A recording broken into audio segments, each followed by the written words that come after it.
여러분들 복음을 전할 때 사람들의 반응이 어떻습니까? 한 번에 복음을 전할 때 제가 교회 가겠습니다라고 이야기하는 사람은 거의 아마 없을 거예요. 어떤 사람들은 근성으로나마 들어주기도 하지만 어떤 사람들은 짜증을 내거나 화를 내고 또 어떤 때는 구박을 합니다.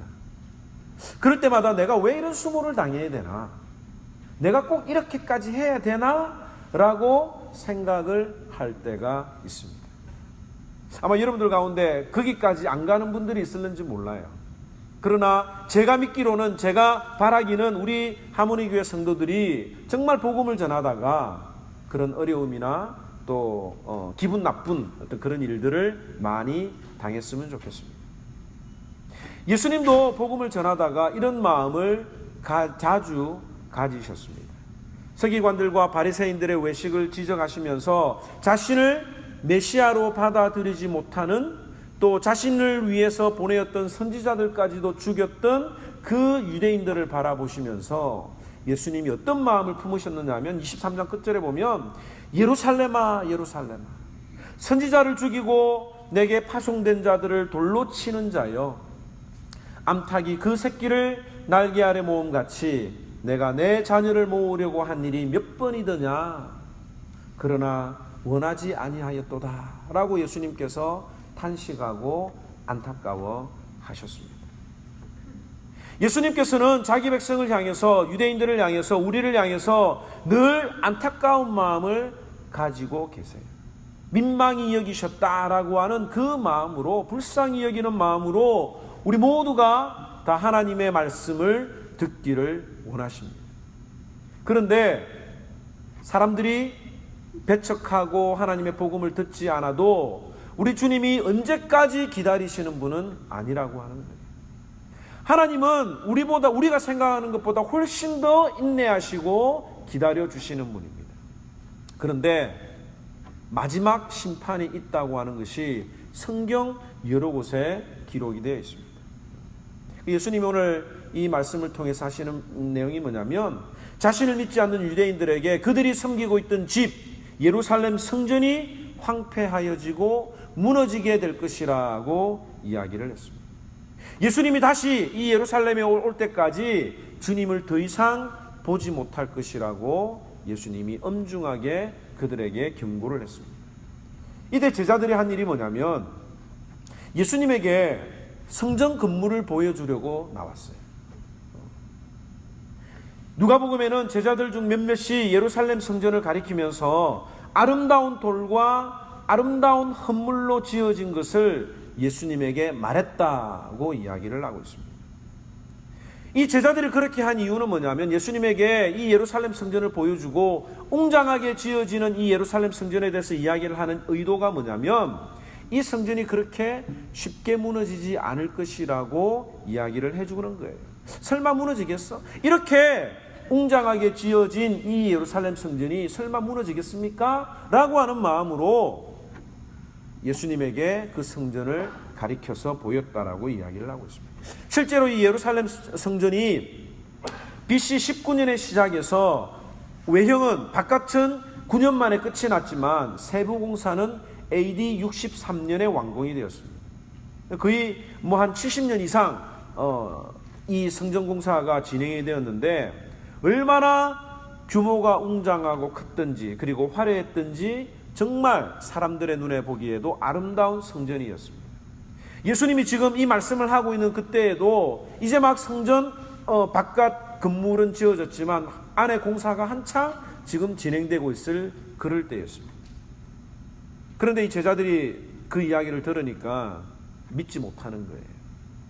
그래서 이 제자들이 오늘 예수님에게 두 가지 질문을 하는데, 그 질문이 뭐냐면, 하나는 종말의 때가 언제입니까? 예수님이 이 예루살렘 성전이 무너진다고 했는데 그 종말의 때가 언제입니까? 라고 물어봤고, 또 하나는 뭐냐면 종말의 징조가 무엇입니까? 그러니 예루살렘 성이 무너지려고 할 때 그런 징조를 우리가 알 수 있습니까? 라고 물어본 거예요. 왜냐하면 이 제자들은 이때 당시만 해도 예수님의 십자가가 무엇인지, 예수님이 왜 예루살렘에 올라왔는지, 십자가에서 왜 죽음을 당해야 했는지 전혀 알지 못했습니다. 그런 어떤 신앙 상태에서 예수님이 십자가에 못 박히셨을 때 제자들이 어떻게 했어요? 다 도망갔잖아요. 그런데 이 예수님의 재림에 대해서 이렇게 생각할 그런 어떤 영적인 수준이 안 되었던 거예요. 그래서 예수님께서 이 제자들에게 차분하게 차근차근 하나씩 우리들에게 이야기를 해주고 있습니다. 오늘 이 본문에 나오는 종말의 때라고 하는 이 종말에 대해서 우리가 생각을 할 때 두 가지로 생각을 해야 합니다. 돌 하나도 돌 위에 남아 있지 않고 무너질 것이라고 하는 이 예언이 두 가지로 생각을 해야 됩니다. 하나는 뭐냐면 1차적으로 예루살렘 성전이 무너진 것을 이야기를 하는 거예요. AD 70년에 로마의 디도 장군에 의해서 예루살렘이 완전히 함락이 되고 예루살렘 성전이 완전히 무너진 사건입니다. 오늘 이 말씀이 1차적으로는 예언이 성취가 된 거예요. 그 다음에 또 하나 우리가 이 말씀을 통해서 기억해야 되는 건 뭐냐면 예수님이 재림하시면서 맞게 될 역사적인 종말의 모습을 우리들에게 또한 가르쳐주고 있다고 하는 겁니다.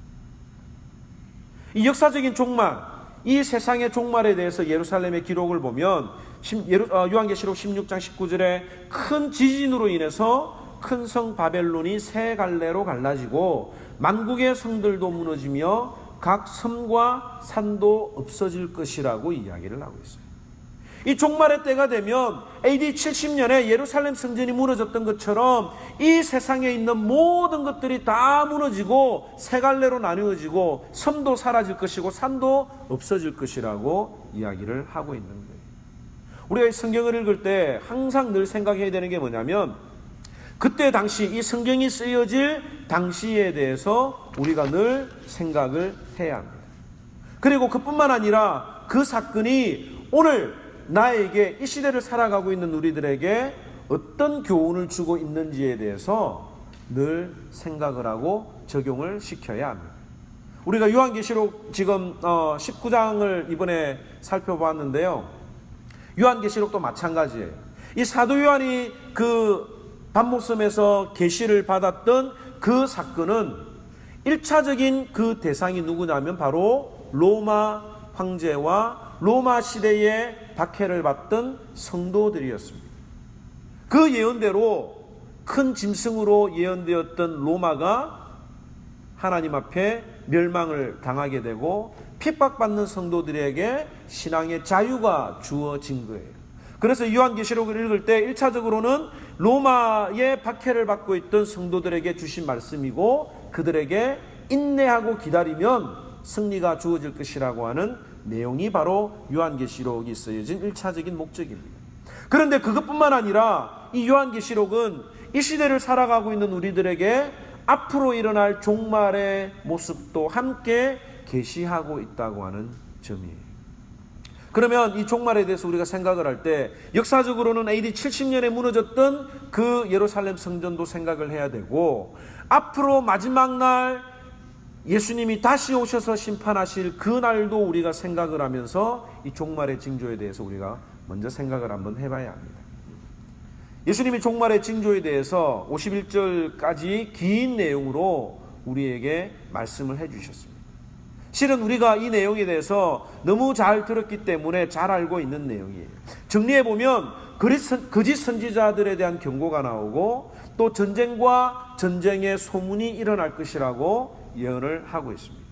또 기근도 일어나고 전염병도 일어나고 많은 지진이 일어날 것이라고 이야기를 하고 있고 또 신자들에 대한 박해와 거짓 예언자들에 대한 내용들이 오늘 이 14절까지 읽었던 내용 중에 쭉 나와 있는 거예요.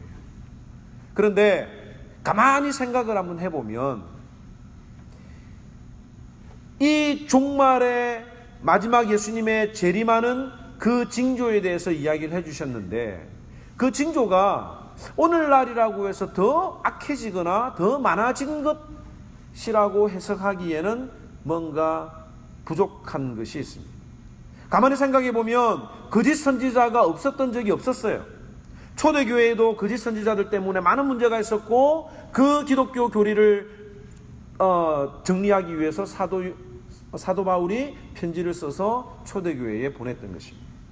뿐만 아니라 민족이 민족을, 나라가 나라를 대적했던 전쟁도 늘 있었습니다. 그죠? 또 오히려 그때보다는 지금이 더 평화로운 시대를 살아가고 있는 것처럼 보여요. 기근이나 전염병도 마찬가지입니다. 중세시대에 일어난 흑사병 여러분들 아시죠? 그 흑사병으로 통계에 의하면 총 유럽 인구의 30에서 60%까지가 죽었다는 통계가 있습니다. 그에 비하면 오늘날 이 병으로 인해 가지고 죽는 인원이 훨씬 더 작잖아요. 또 지진은 과거에도 늘 있었어요. 지금도 이 지진이 사람들을 두렵게 합니다. 뿐만 아니라 신자들은 어느 시대를 막론하고 많은 사람들의 미움을 받으면서 환난을 받았던 적이 있습니다. 사실 어떤 부분은 더 심해졌기도 했지만 어떤 부분들은 오히려 더 나아진 것처럼 보이는 것이 있어요. 또 지금은 통신망의 발달로 지구촌에서 일어나는 모든 일들을 우리가 실시간으로 다 알 수가 있습니다. 과거에는 다른 나라에서 일어난 일들은 누가 전해주지 않으면 모르잖아요. 그죠? 누가 가서 보고 이야기를 해줘야 알 수 있는데, 지금은 실시간으로 이라크하고 전쟁이 일어나는 것들도 다 실시간으로 볼 수 있을 정도입니다. 그래서 우리가 더 많은 사건과 사고를 받아들이기 때문에 이 세상이 갈수록 악하고 종말의 때가 다가왔다라고 생각을 할 수도 있습니다. 방금까지 제가 했던 말들을 보면, 그럼 목사님은 아직 종말의 때가 멀었다고 생각을 하는 겁니까? 라고 여러분들이 물어볼 수 있을 거예요. 그런데 오늘 8절에 어떻게 이야기를 하느냐면, 이런 것들은 재난의 시작이라고 이야기를 하고 있습니다. 이미 이런 일들은 시작이 되었고 종말의 징조는 시작이 되었다고 볼 수가 있습니다. 그런데 이 영어 성경 NIV 성경과 헬라 원문에는 보면 이 재난을 어떤 고통이라고 이야기를 했습니까? 출산의 고통이라고 하는 단어가 사용이 되었어요. All these are the beginning of birth pain 이라고 이야기를 하고 있어요. 왜 이 예수님께서 이 재난의 시작이라고 하는 것을 출생의 고난이라고 이야기를 했느냐면, 이 종말이, 예수님이 다시 오시는 이 재림이 불신자들에게는 고통의 시작일는지 모르지만 새하늘과 새 땅을 기다리는 신자들에게는 출산의 기쁨이 시작이 되었다라고도 볼 수 있기 때문에 예수님께서 그렇게 표현을 했습니다. 그러면 이 말세의 징조 중에서 제일 중요한 게 뭐냐? 저는 이 말씀을 준비하면서 볼 때 가장 말세의 징조 중에서 제일 드러나는 부분은 바로 미혹의 영들이 더 많아진다라고 하는 거죠. 본문 4절에 보면 너희가 사람의 미혹을 받지 않도록 주의하라. 많은 사람이 내 이름으로 와서 이르되 나는 그리스도라 하여 많은 사람을 미혹하리라. 23절에도 보면 그때의 사람이 너희에게 말하되 보라 그리스도가 여기 있다 혹은 저기 있다 하여도 믿지 말라. 거짓 그리스도들과 거짓 선지자들이 일어나 큰 표적과 기사를 보여 할 수만 있으면 택하신 자들도 미혹하리라고 이야기를 하고 있습니다. 이 종말의 가장 큰 징조, 우리가 종말을 바라볼 때 제일 큰 이슈는 뭐냐면 바로 미혹이라고 하는 거예요. 이 미혹이라고 하는 게 뭐냐면 뭔가에 흘려서 정신을 차리지 못하게 하는 거예요. 여러분들이 인터넷 쇼핑이나 이렇게 쇼핑몰에 가가지고 이 쇼핑을 할 때 나도 모르게 그냥 이걸 분명히 안 사야 되는데 나도 모르게 클릭을 해서 주문을 했던 적이 아마 있을는지 모르겠어요. 내 형편과 내 재정 상태와 이런 것들을 보고 내가 해야 될 일, 내가 사서는 안 될 일을 구별해야 되는데 한순간에 미혹이 되어가지고 그냥 잊어버리는 거예요. 무엇이 옳고 무엇이 그른지를 분별하지 못하도록 하는 것이 바로 미혹입니다. 이 헬라어로는 플라나오라고 하는 건데 쏘기다, 방황하다, 이탈하다 라고 하는 뜻으로 사용이 되었습니다. 진리 안에 있지 못하도록 하고 여기저기 방황하게 하고 진리에서 이탈하게 만드는 것이 바로 미혹이라고 하는 거죠. 그러므로 종말의 특징 중에 하나는 뭐냐면 무엇이 옳고 틀렸는지 분별하지 못하도록 속이는 거짓 선지자들이 더욱더 많아질 거라고 하는 점입니다. 이 오늘날의 특징이 뭐예요? 오늘 이 시대를 살아가는 특징이 뭐냐면 포스트 모더니즘 시대인데 진리가 다 사라졌어요. 내가 곧 진리입니다. 옛날에는 옳고 그름에 분명한 기준이 있었습니다. 그런데 지금은 옳고 그름의 기준이 다 사라졌어요. 내가 편하면, 내 감정이, 내 기분이, 내 가정이, 내 자녀가 절대적인 진리이기 때문에 나만 건들지 않으면 아무것도 상관하지 않는 시대가 바로 포스트 모더니즘의 시대입니다. 그러다 보니까 이 복음의 진리가 사람들에게 전해지기가 너무너무 힘이 든 거예요. 성경은 종말의 때에 미혹되지 말라고 경고하고 있습니다. 다른 말로 표현하면 종말의 때에는 미혹하는 일들이 더 많아질 거라고 하는 거예요. 데살로니가후서 2장 3절에 보면 영으로나 말로나 또는 편지로나 주의 날이 이르렀다고 해서 쉽게 마음이 흔들리거나 두려워하지 말라. 누가 어떻게 하여도 너희는 미혹되지 말라라고 이야기를 하고 있습니다. 요한계시록 13장에 보면 이 땅에서 올라오는 짐승이 있는데 사탄의 모습이 어떤 모습이냐면 어린 양의 모습과 같다라고 이야기를 하고 있습니다. 어린 양처럼 두 뿔이 있고 아주 천사를 가장한 천사의 모습을 한 사탄의 모습인데 말은 용처럼 한다고 이야기를 하고 있어요. 요한계시록 20장 10절에도 보면 또 그들을 미혹하는 마귀가 불과 유황불에 던져지니 거기는 그 짐승과 거짓 선지자도 있어 세세토록 밤낮 괴로움을 받으리라고 이야기를 하고 있습니다. 그렇다고 보면 이 종말의 가장 큰 징조 중에 하나는 사람을 미혹하는 일들이 많아지는데 어떻게 사람들을 미혹하느냐? 불안한 환경을 이용해서 미혹을 하는 거예요. 지구촌에서 일어나는 모든 자연재해나 사건을 통해서 예수님의 재림이 가까워왔다라고 주장을 합니다. 특별히 오늘 읽었던 이 마태복음 24장에 기록된 여러 내용들을 통해서 자, 저기서 지진이 일어났으니까 봐. 예수님이 올 때가 가까웠다라고 이야기를 하죠. 동남아에서 쓰나미가 와가지고 한 동네를 완전히 뒤엎어버렸습니다. 그때 사람들이 이야기할 때 예수님이 오실 때가 다가왔다라고 이야기를 하는 거예요. 또 9/11 테러가 터졌을 때 중동 지역에서 게릴라전이 발생하면서 전쟁이 생기는 것을 보고 정말 주님 오실 때가 가까웠다라고 이야기를 합니다. 그래서 이런 사람들의 마음을 위협해서 공포심을 몰아서 예수님의 재림이 가까웠다라고 말을 하기도 하는 거예요. 또 문제는 뭐냐면 예수님의 재림 시기를 이용을 해서 사람들을 이용합니다. 몇 월 며칠 날 예수님이 오신다 라고 주장을 하고 사람들을 미혹하지요. 그래서 몇 월 며칠 날 예수님이 오시니까 자기 집도 팔고 사업장도 다 정리하고 어느 곳에 모여가지고 한 곳에서 예수님을 기다리는 이런 일들이 많이 발생하고 있습니다. 이 말세에 예수님이 다시 오실 때에 대해서 많은 사람들이 이야기를 하는데 이 많은 사람들이 거짓된 말로 사람들을 속이고 위협하고 협박하는 일들이 더 많아졌다고 하는 거예요. 몇 년 전만 해도 20년 전만 해도 컴퓨터를 사용 못하게 했습니다. 이 컴퓨터에 들어가는 숫자가 666이기 때문에 컴퓨터를 사용하면 지옥 간다 라고 사람들을 위협했던 일이 있습니다. 또 한 10년 전에는 이 바코드 있잖아요, 그죠? 우리가 가게 가면 요즘에 다 바코드를 찍는데 이 바코드를 사용하면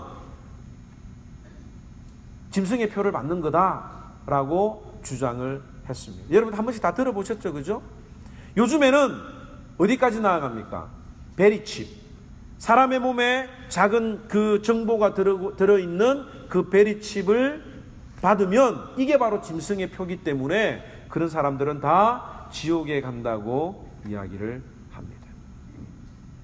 이 종말의 때가 되면 오히려 이 종말의 문제로 사람들을 미혹하는 일들이 훨씬 더 많아졌다고 하는 거예요. 그런데 이런 일들이 많아지면서 어떤 일들이 발생되느냐면, 첫째는 그 신자들이, 예수 믿는 사람들이, 교회 다니는 사람들이 미혹을 당해서 거짓 종말론에 빠지게 되었습니다. 재림에 대해서 누구보다도 잘 알아야 되는 신자들이 거짓 종말론에 빠지게 되는 거예요. 왜 그들이 그런 잘못된 이단에 빠지게 되느냐? 성경을 바로 알지 못하고 바른 신앙을 가지지 못했기 때문에 거짓 종말론에 미혹된 것입니다. 또 하나는 뭐냐면, 자꾸 이 재림에 대해서 많이 이 사회적으로 이슈를 일으키고 또 몇 월 며칠 날 온다, 예수님이 오신다라고 하는 이런 일들이 오히려 더 사람들의 마음을 무디게 만들었습니다. 처음에는 예수님이 이 땅에 오신다라고 하는 그 재림 소식을 들으면 사람들이 긴장을 해요.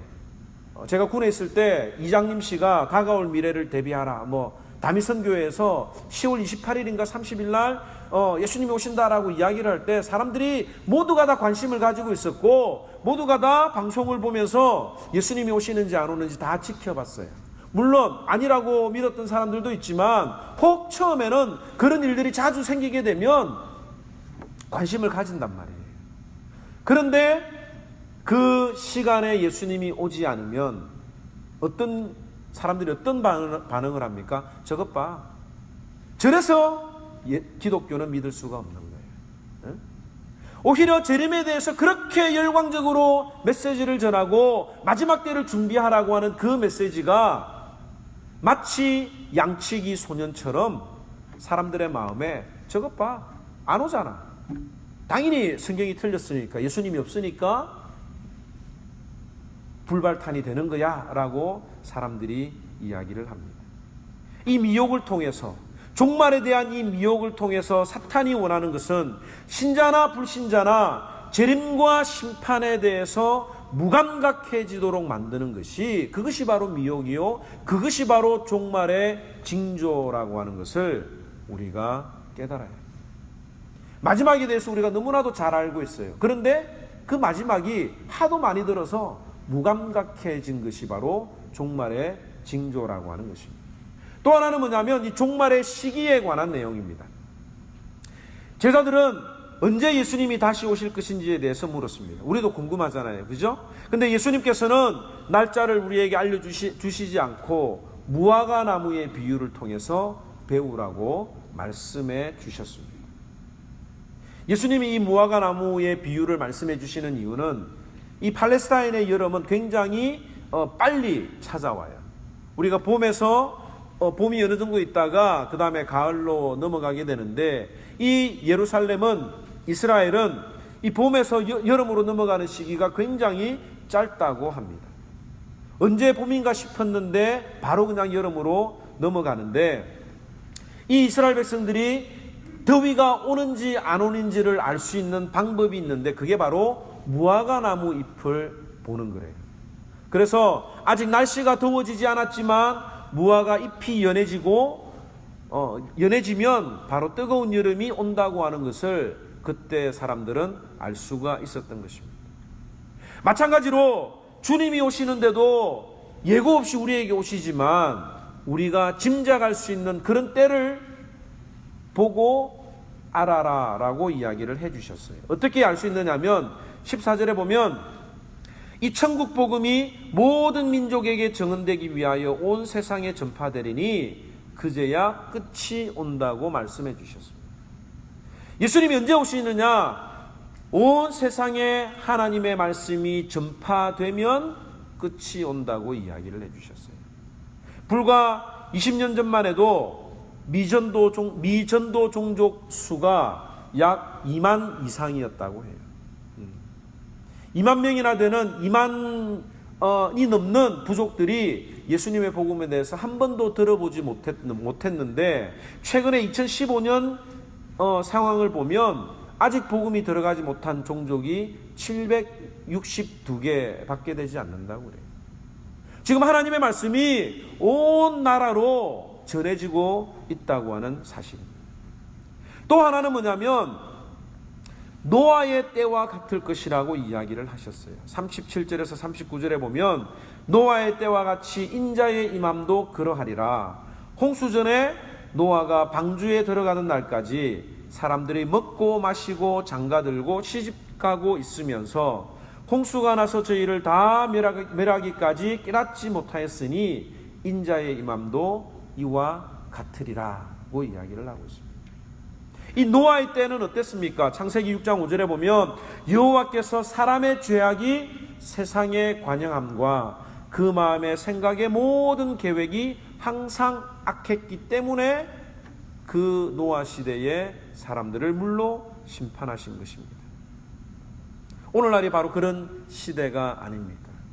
하나님이 온데간데 없이 내가 주인이 되어서 먹고 마시고 장가가고 시집가는 일에, 내 개인적인 일에 열심을 내는 때입니다. 과거에는 그래도 어떤 사회적인 이슈가 있고 나라가 힘들다 그러면 다 이렇게 마음을 모아서 동참을 했던 적이 있을 거예요. 그런데 요즘에는 얼마나 사람들의 마음이 강팍해지고 개인주의적으로 가는지 모릅니다. 게다가 이 노아의 때에는 어떤 일이 있었느냐면 사람들이 볼 수 있도록 하나님이 산에다가 방주를 지으라고 이야기를 했잖아요. 그런데 산에다가 120년 동안 방주를 만드는 노아를 보고 조롱을 하고 하나님을 조롱했습니다. 여기까지는 그럴 수 있다고 생각을 해요. 그런데 120년이 걸려서 저 산에 방주가 지어졌습니다. 그러면 사람들이 정말 노아가 저렇게 지었네 라고 생각을 한번 해볼 수 있는 거예요. 그것까지는 좋다 이거죠. 그런데 그 다음에 어떤 일이 일어났습니까? 동물들이 짝을 지어서 노아의 방주를 향해서 가고 있는 거예요. 이 정도 되면 왜 동물들이 저 산으로 올라가지? 라고 생각을 하고 노아가 한 말이 혹시 사실이 아닐까라고 생각을 해볼 수도 있는 겁니다. 그런데 이 노아 시대의 사람들은 그 방주를 보고도 짐승들이 그렇게 동물들이 올라가는 것을 보고도 아무런 반응이 없었습니다. 비가 내리기 시작합니다. 물론 저 비가 하나님이 내리는 심판의 비인가라고 생각을 하고 그때라도 올라갔었으면 기회가 있었을는지 몰라요. 그런데 비가 내리니까 지난번에 내렸던 비처럼 그냥 우연히 오는 평상시에 내리는 비지라고 생각을 하는 겁니다. 심판의 시기를 정확하게 모르지만 방주가 완성되는 모습을 보고 짐작할 수가 있는 거예요. 그런데 사람들 모두가 이 노아의 경고를 믿지 않았고 코웃음을 치고 먹고 마시다가 구원의 기회를 놓치게 되는 것이 바로 노아의 때의 특징입니다. 예수님의 재림의 때도 이와 같은 거예요. 그 정확한 시간은 알 수 없지만 종말의 징조들이 너무 명료하기 때문에 누가 봐도 알 수 있습니다. 여러분들 가운데 말세야 이런 이야기 우리가 하지 않아도 세상 사람들이 그런 이야기를 하잖아요. 그런데 미혹을 받으면, 이 사탄의 미혹을 받으면 종말의 징조와 시기가 사람들 눈에는 보이지 않게 되는 겁니다. 제일 중요한 건 내가 신이다, 내가 관심이 없고 내가 흥미가 없으니까 그건 진리도 아니고 나하고는 상관없는 일이다 라고 생각을 하는 겁니다. 그런데 이 크리스찬들은 교회 가자 그러잖아요. 나는 이 세상에서 내 마음대로 살아갈 수 있는데 신자들은 무조건 와서 교회를 가자고 하기 때문에 그게 귀찮고 아파트 벨을 누르는 게 민폐라고 생각을 합니다. 오늘처럼 하나님이 무시되고 있는 때가 어디에 있습니까? 바로 이때가 주님이 오실 징조 중에 하나라고 하는 것을 우리가 기억을 해야 합니다. 그 다음에 또 하나 우리가 생각해야 될 건 뭐냐면 이 종말의 때가 되면 뭔가 특별한 사인이 있고 특별한 어떤 기운이 있다고 우리가 생각을 하는지 몰라요. 그런데 아주 일상적인 여느 날과 다름이 없는 똑같은 날에 갑자기 예수님이 오신다고 이야기를 하고 있습니다. 본문 40절에서 41절에 보면 그때에 두 사람이 밭에 있음에 한 사람은 데려가고 한 사람은 버려둠을 당할 것이요, 두 여자가 맷돌질을 하고 있음에 한 사람은 데려가고 한 사람은 버려둠을 당할 것이니라. 종말이라고 해서 특별히 해야 할 것도 또 다른 징조가 있는 게 아니에요. 종말의 징조가 왔다고 해서 매일마다 교회에 와서 기도하고 뭐 이렇게 철회하라고 하는 게 아니에요.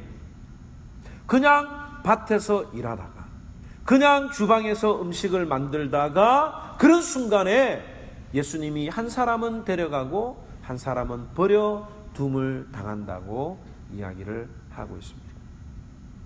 그래서 이 종말에 대한 그럼 우리가 어떻게 이 종말을 살아가야 되느냐, 대비하고 살아가야 되느냐라고 하는 것에 대해서 예수님이 두 가지로 말씀을 해주시는데, 그게 뭐냐면 하나는 깨어 있으라고 하는 내용이에요. 또 하나는 뭐냐면 작은 일에 충성하라고 하는 내용이에요. 이 이야기 때문에 다음 주에 우리가 살펴볼 유명한 비유들이 나오는 겁니다. 바로 미련한 다섯 처녀와 지혜로운 다섯 처녀. 그 내용의 키포인트가 뭐예요? 깨어있으라고 하는 거 아니에요. 그 다음에 달란트 비유가 나오잖아요. 그 달란트 가지고 작은 일에 충성하라고 하는 것이 바로 이 종말을 살아가는 우리들의 자세에 대해서 예수님이 이야기를 하고 있습니다. 42절에 그러므로 깨어있어라. 어느 날에 너희 주가 임할는지 너희가 알지 못함이니라. 43절에 너희도 아는 바니 만일 집주인이 도둑이 어느 시각에 올 줄을 알았더라면 깨어있어 그 집을 들지 못하게 하였으리라. 44절에 이러므로 너희도 준비하고 있으라. 생각하지 않은 때에 인자가 오리라. 깨어있어야 되는 거예요. 그 다음에 작은 일에 충성해야 됩니다. 45절 우리 한번 다 같이 읽어볼까요? 25장 45절 다 같이 읽습니다. 시작. 충성되고 지혜 있는 종이 되어 주인에게 그 집 사람들을 맡아 때를 따라 양식을 나눠줄 자가 누구냐. 마지막 종말 때에 우리가 어떤 삶을 살아가야 되느냐면 주인의 양식을 나눠주는 일에 최선을 다하는, 충성을 하는 사람이 바로 종말 시대를 살아가는 사람들의 바른 자세라고 하는 겁니다. 마틴 루터의 설교 중에 재미있는 예화가 있습니다. 사탄들이 하늘에서 이 사탄이 모여가지고 새로 이제 세상을 향해서 사람들을 미혹하는 사탄들에게 모여서 작전을 했다고 합니다. 그래서 어떻게 하면 사탄들을 미혹할 수 있느냐라고 서로 이야기를 하는데, 어떤 한 사탄이 이야기하기를 나는 사람들에게 가서 하나님이 안 계신다고 돌아가면서 이야기를 하겠습니다 라고 이야기를 했습니다. 이 초짜가 그렇게 이야기를 한 거예요. 그러니까 이 노련한 사탄이 이야기하기를 그거는 옛날부터 해먹은 건데 그 방법으로는 안 된다라고 이야기를 해주었어요. 그 다음에 또 다른 사탄이 이야기를 하면서 나는 저 밑으로 내려가면, 사람들에게 가면 지옥이 없다고 말하겠습니다. 지옥이 없다고 이야기를 하면 사람들이 지옥을 두려워하지 않고 마음대로 살아가면서 죄를 많이 지을 것입니다 라고 이야기를 했습니다. 그러니까 사탄이 웃으면서 하는 말이 무슨 말을 한 줄 아세요? 네가 그렇게 안 해도, 가만두어도 그들은 지옥에 간다. 굳이 뭐 지옥에 대해서 이야기할 필요가 없다고 하는 거예요.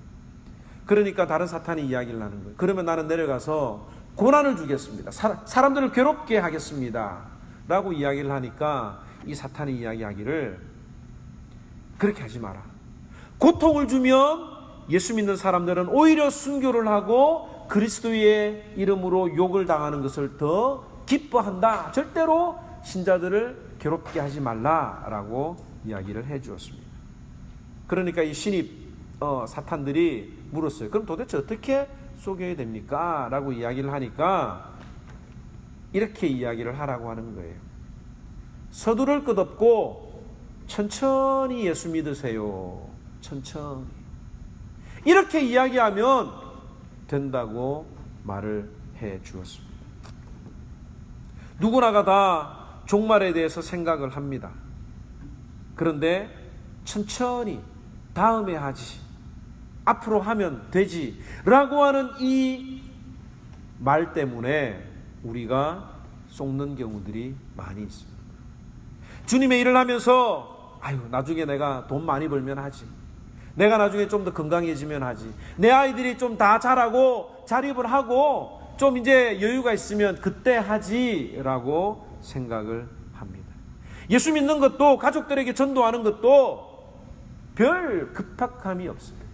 언젠가는 예수 믿겠죠, 언젠가는 잘 되겠지요 라고 생각을 하는 거예요. 우리에게는 역사적인 종말이든지 개인적인 종말을 맞이할 것입니다. 우리에게 주어져 있는 시간은 제한적이에요. 끝이 있습니다. 그런데 우리는 그 끝이 있다라고 하는 사실을 잊어버리고 영원히 살아갈 것처럼 오해하고 있는 거예요. 우리가 장례식에 자주 가는데, 장례식에 가가지고 인생은 이렇게 허망하는구나, 이 세상에 있는 모든 사람들은 다 죽는구나 라고 생각을 하면서도 돌아서서 일주일도 안 지나가지고 다 잊어버리잖아요. 그러면서 내가 마음대로 내 시간을 조절할 수 있다라고 착각을 하게 되는 것입니다. 예수님이 다시 오시기 전에 우리에게 하시는 말씀, 깨어 있으라, 그리고 주님의 양식을 때에 따라 나누어 주는 자들이 되어라 라고 하는 이 말씀을 우리가 다시 한 번 더 기억을 하면서, 이 하모니 교회를 출입하는 모든 성도들이 하나님 앞에 깨어있는 삶을 살아가고 지혜로운 자들이 되고, 주님이 우리에게 맡겨주신 그 사명을, 주님의 양식을, 사랑을, 기쁨을 나누어주는 저와 여러분들이 되기를 주님의 이름으로 축원합니다. 기도하겠습니다.